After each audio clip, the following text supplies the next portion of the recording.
มาสงค่ามาสงพอแม่พี่น้องผู้ทำเงินกูก็กูคนกูเจ้ามาสงตั้งเสียงกะเมื่อในข้าปูสาระเมืองหลีได้ออกลัดลองแห้งทัดตุนนับอันเจ้าเป็นไม้พงเพราะเจ้าเป็นไม้พงก็เป็นคนมีเงินเป็นคนมีเงินนำมีเงินนำเป็นคนมีเงินคำเป็นตั้งลักแหลมตั้งแรดเซลตั้งหัดฐานไหลมาแทงในเมืองตะวันตกเป็นห้องว่าเมืองอุโรปะเมืองยุโรปนะเมืองเปิ่นนี่นะเมืองเปิ่นในเปิ่นเจ้าตัวนับตัวแปดนี่เปิ่นว่าตัวแปดนี่อ่ำชุดอ่ำเชงเนี่ย impurity อ่ำชุดอ่ำเชงอ่ำเย้าอ่ำไว้การมักมีแคมตั้งหัดฐานแคมตั้งแรดเซลแคมการเงินดีไปวนแดดเสือหัดฐานแคมเตะในเมืองตะวันตกนะเมืองอุโรปะกันในมาด้วยเมืองตะวันออก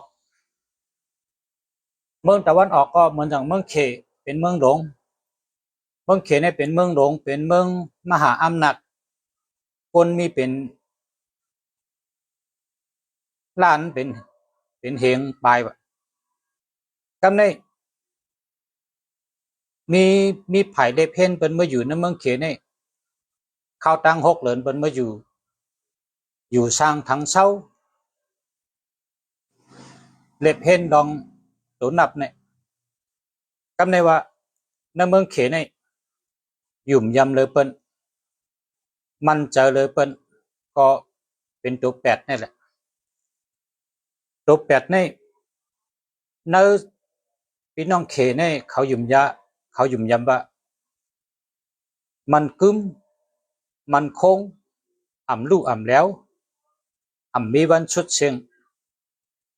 อ่ำมีวันชุดอ่ำมีวันเชียงมันกึ้มมันคงอ่ำลู่อ่ำแล้วนะหมากมีนะหมากมีมันคงมังคังหมากมีเนี่ยว่ามันคงมันกึ้มหมากมีอ่ำชุดอ่ำเชียงไรเขาเกี่ยวเตะตัวแปดในคันนะเมื่อป่นมาหึงติดป่นมาเนี่ยลุงเสียเลยรัดกับว่า168นะ168พี่น้องเขเปิ้นเกี่ยวเตะเนี่ยกำในจำสืบมา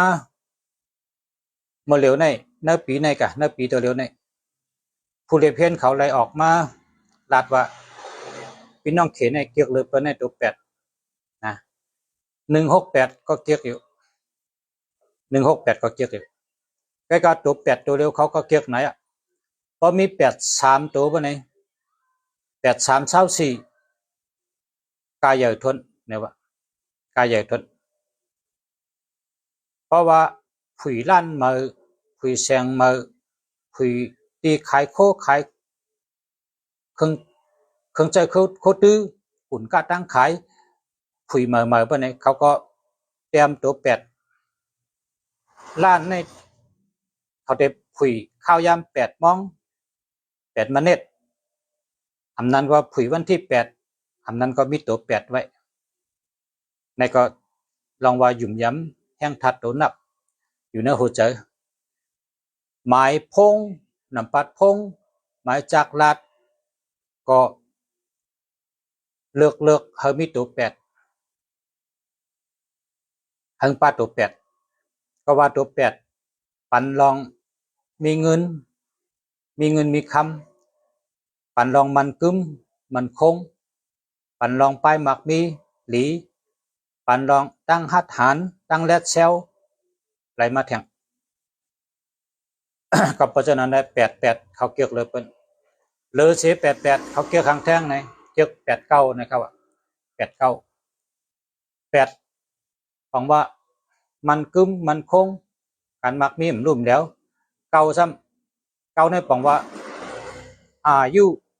มันขวัญยืนเนี่ยว่าอายุมันขวัญยืนอายุวัฒนะ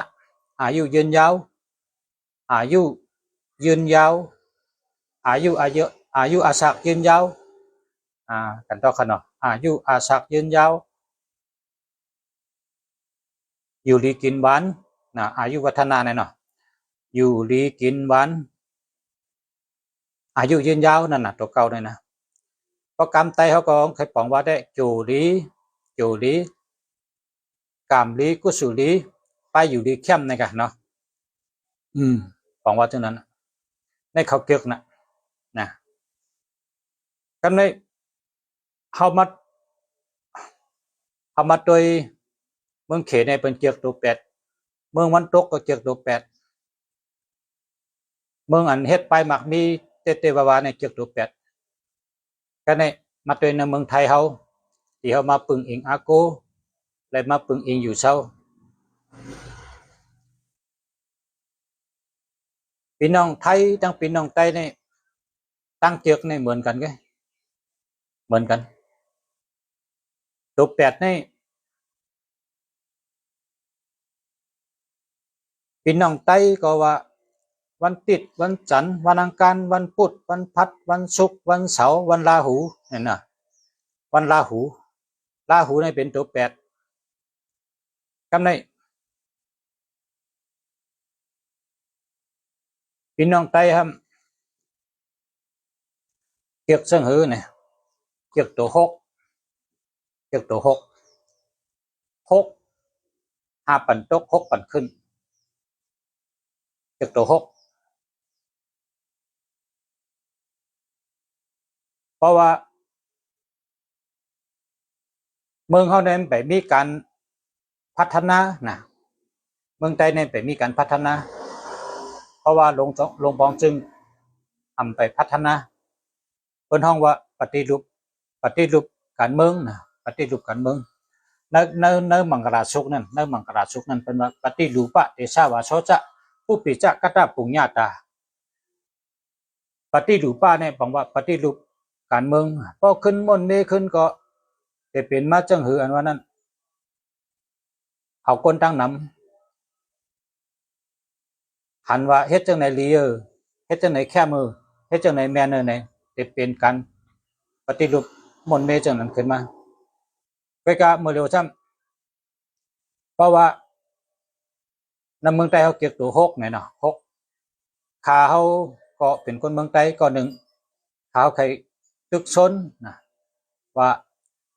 เลียวะเก็บตัว6เพราะว่าตัว6นี่ก็เป็นตัวเงินตัว8ก็เป็นตัวเงินเท่าสู่เจ้า68นะ68 6ในปังว่าวันศุกร์8ในปังว่าวันราหูนะเพราะว่าใจ68ตัวนี้ถัดจากเขาเดหลากหลายขึ้นมามันจังหนังว่าเขามาใส่แทงตัวหนึ่งแทงตัวหนึ่งเนี่ยเป็นตาวันนะตัวหนึ่งเนี่ยเป็นตาวันเขาใส่168นะ168 16ในเอามาติดเลยเนี่ย16ในเอามา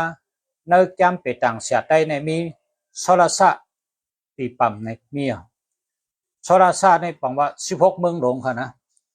16เมืองหลวงจัดแคมป์ฉะเพราะฉะนั้นก็เอามาเป็น16แล้วก็8168ดีค่ะพี่น้องใต้เขาเกี่ยว6 5ปั่นตก6ปั่นขึ้นในวันนั้นนะเกี่ยว6หรือเปิ้น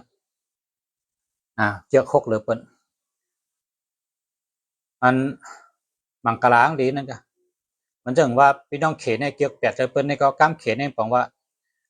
หมักมีปองว่าลอยนะลอยกำไตเขาก็ว่าหมักมีพอกำมันก็ว่าสัทเทเนี่ยเป็นสัทเทมันออกเสียงมัน ลอยซบมึนซบซับซบจังนั้นนะกันในธรรมะด้วยแปดในพอเราเจอแล้วพอเผาเจอในดีกูก็มีตังหาฐานมีตังแลเชลมีการเงินดีเนี่ยก็กะเจออันที่เจออะไรน้ำนะอันที่เจออะไรแปดน้ำเนี่ยเดี๋ยวมีอยู่คนวันเสาร์เนี่ยเจออะไรแปดน้ำเกาหลีนั่นคนวันพุธกลางคืนนะคนวันพุธกลางคืนเป็นว่าวันราหูนั่นเนาะอันนี้ก็แปดน้ำก็เลยแล้วก็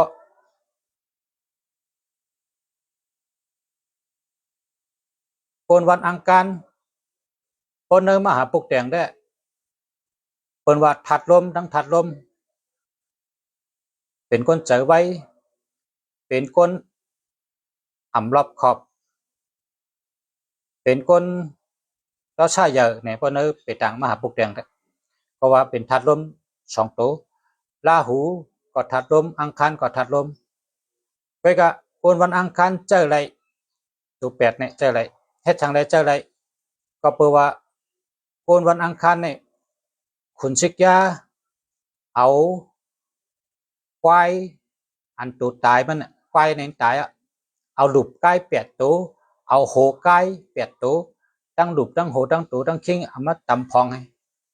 จอกแผ่นข้าวให้เอานำจิ้มแสงหัวเฉยเลยเป็นผีเกิดมาวันอังคารก็ฉะนั้นคนเกิดวันอังคารกูก็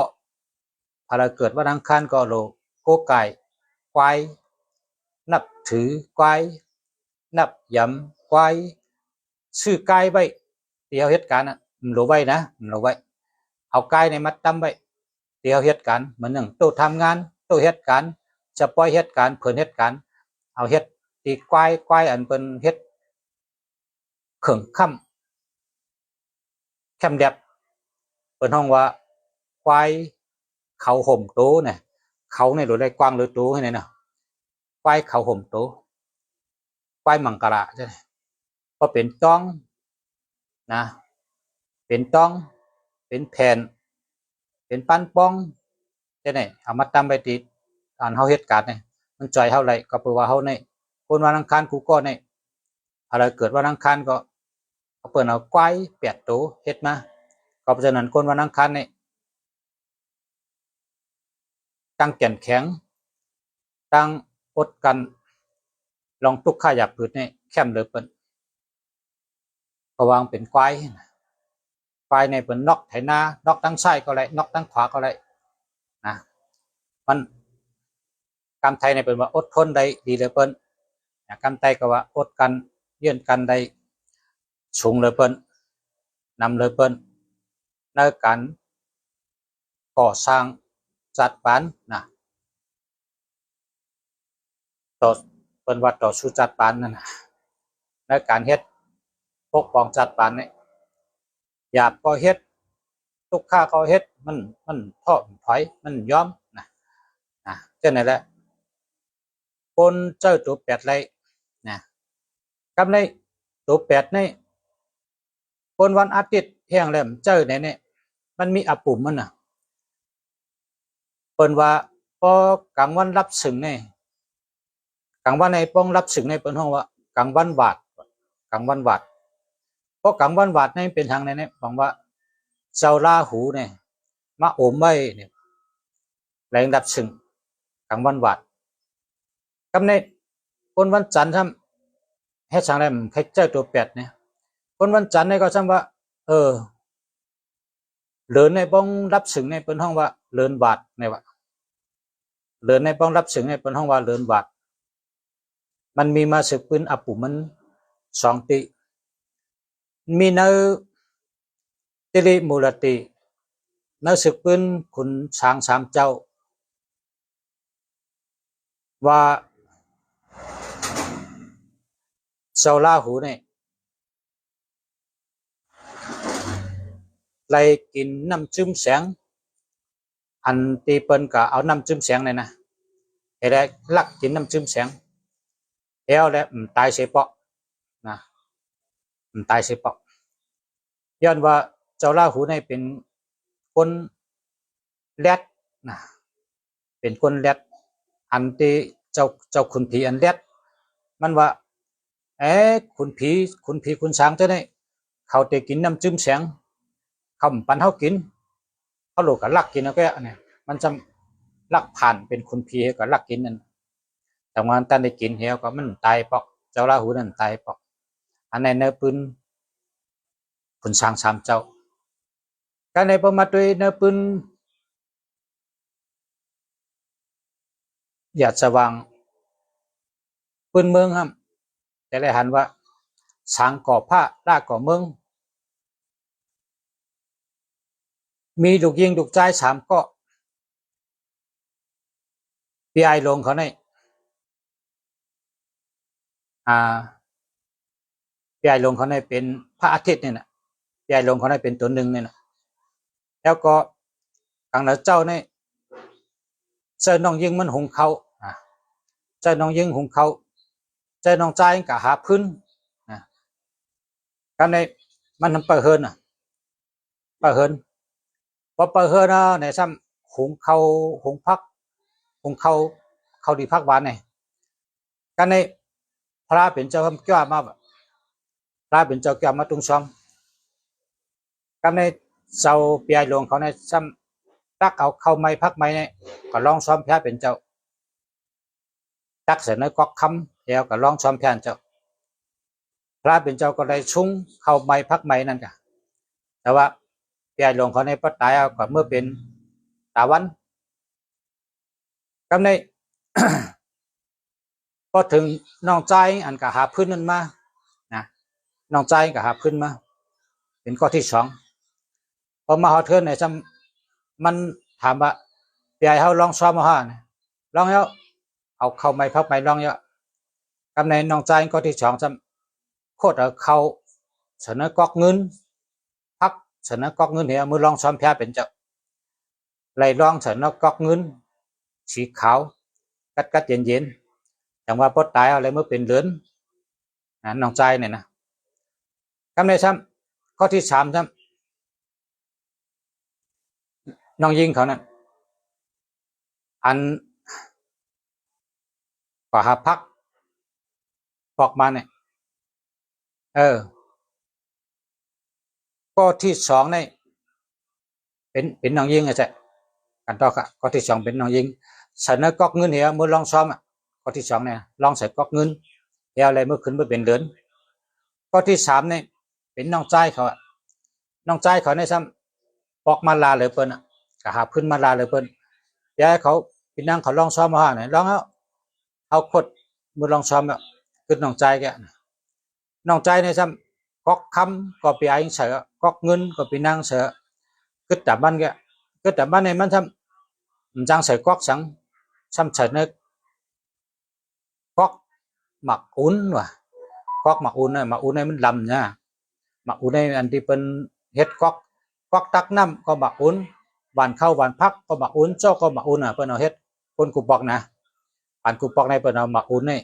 เฮ็ดหวานเข้าเฮ็ดหวานพักเฮ็ดเจ้าจังไหนเปิ้นเอาหมักอุ้นเฮ็ดก๊อกตักน้ำจังไหนหมักอุ้นหมด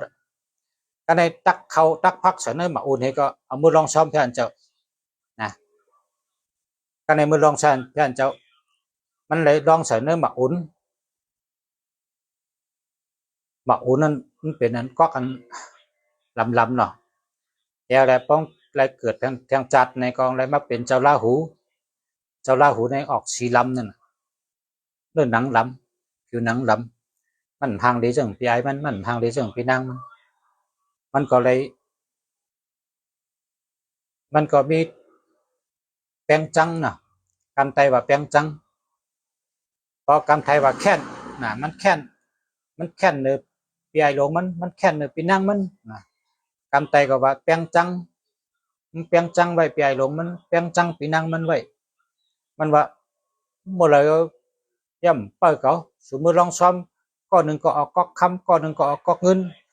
เขาในอะไรใส่ก๊อกหมักอุ่นมือมันแต่อะไรตอบแทนกันในว่ากำในปีไอเขาในก็ทีหนึ่งในเมื่อเป็นขุนตาวันเนาะพี่นั่งเขาในเมื่อเป็นขุนเดิน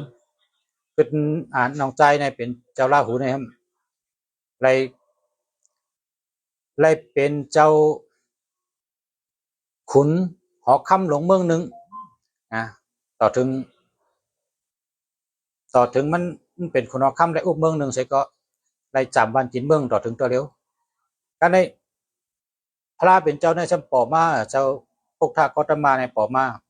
มันใครใบพระเนาะมันกอดด้วยพระเป็นเจ้าพระเป็นเจ้าในสูเรียกนะเขาในตัวเยอะนะจังให้กับไว้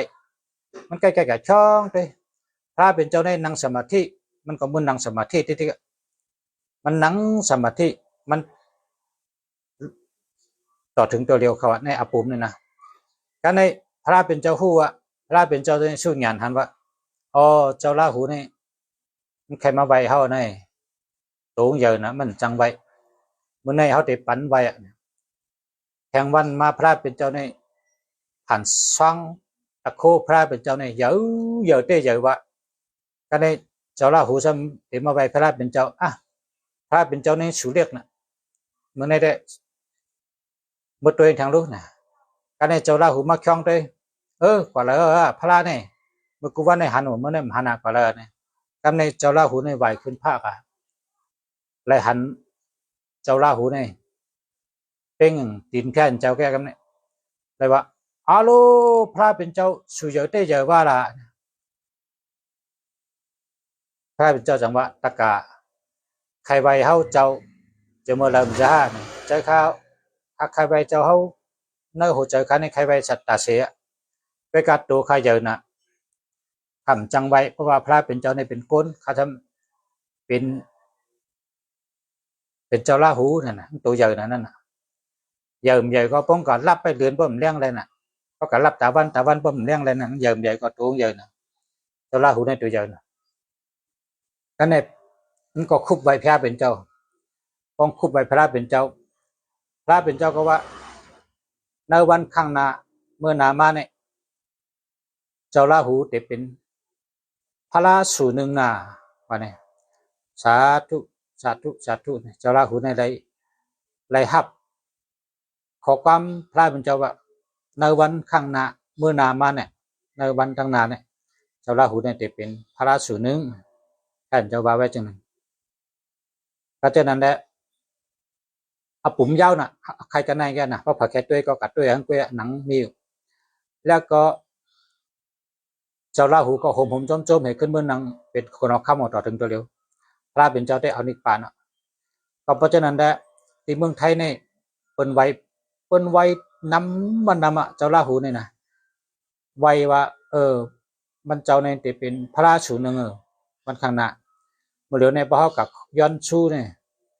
พระกับย้อนชูเนี่ยเขากับย้อนเมียวหนึ่งเนาะเขาจังไรอันเขาใครนั่นคำพองกับย้อนมิลาบคำพองก็ย้อนการงานคำพองก็ย้อนหนังกาใครนั่นน่ะเนาะย้อนไปย้อนมันก็กย้อนใดหนึ่งเดียวนั่นหนึ่งปอกเนี่ยมันก็ไก่เป็นไวย้อนว่ามันมีตะโคมีแห้งนะก็เพราะฉะนั้นเป็นมัดตัวแปดเนี่ยเป็นเจ้าราหูเพราะเผอมีตัวแปดเพราะไหนก็บอกว่ามีเจ้าราหูอยู่จ้ำนั่นเจ้าราหูในปันถ่ายลาบการไปมักมีดีการเงินดี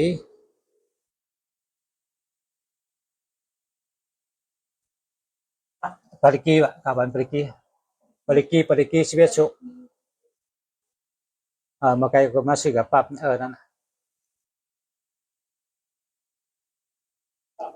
200มีเช็คกูเมียวค่ะพอปริกีได้ดีนะ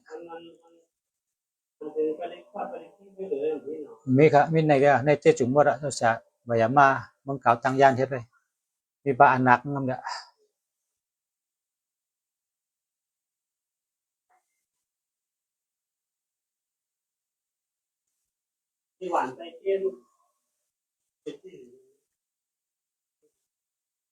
มีเชิงเต้นก็วันก็สิกัดลงนี่ในมีเชิงเต้นอันนี้ได้ทุกอย่าง20 บาทเป็นขาย15 บาทก็สิกัดลงนะ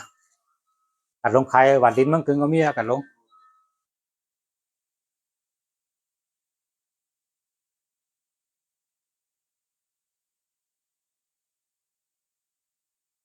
อ๋ออะมันจะมันจะอันนั้นเป็นชดม้วนพักเนื้อน่ะเอาค่ะเอาค่ะกำขึ้นบ้าขึ้นก็ได้กำขึ้นบ้าขึ้นก็ได้เมื่อไรหรือม้วนเอาค่ะเอาค่ะอ๋ออ๋ออ๋อค่ะ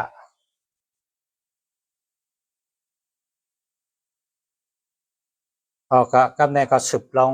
ตัวแปดกันเนาะตัวแปดนี่ชื่อว่าเจ้าลาหูเจ้าลาหูนี่เป็นวัตถุเจ้าลาหูก็เป็นตัวแปดค่ะเนาะพอมีพี่น้องเขาก็พอเขาเจอก็มีพรดีลองเจอฮัดหันลองเลียดเชลลองไผ่มักมีการเงินดีอันนี้เป็นตัวแปดขนาดเนาะก็ในข้าวยำก็มา1 ชั่วโมงเนาะก็ในเอาที่เป็นกู้ก่อนเนาะคาเทลัดนี่ว่าพอเจอ8 8 8 8 3ตัวเนี่ยนะ83 24อันนี้ก็หาหยับค่ะนะหาหยับพอมีก็ดีเต๊ะๆค่ะเนาะเจออะไรดีเต๊ะๆหลีกูเมียวลองพอแบบพวกนักขันในตลาดเชื่อเป็นโลหาเงินนะเนาะก็ลองไผ่หาเงินในดีกูเมียวค่ะนะการในทำ8 7 8อันนี้แต่เป็นคนอันใกล้โทษทีนะคนใกล้โทษทีเขา8 7 8นี่แต่ใกล้โทษทีแล้วก็มีปรามีอำนาจแล้วก็ดีอยู่ครับดีลองมีปรามีอำนาจใจกว้างหักได้ก็อาจำเยอะแล้วก็หาเงินจ้าเหมือนกันครับ8 7 8ก่อนนะก็ในซ้ำทาง9 8 9นะ9 8 9ได้ก็ค่าเขาเจอกโทนะ9 8 9เนี่ยก็เพื่อว่าพอเผอเจอในคนเจอ9 8 9ในเตรัดเพแต่เสกว่าตั้งไรก็รัดเพอยู่ที่ไรก็รัดเพแล้วก็พอไรเงินก็ไรน้ำพอมีเงินก็มีน้ำเป็นว่าเงินก่อนเยอะนะครับเงินก่อนเยอะเงินแต่ไรน้ำ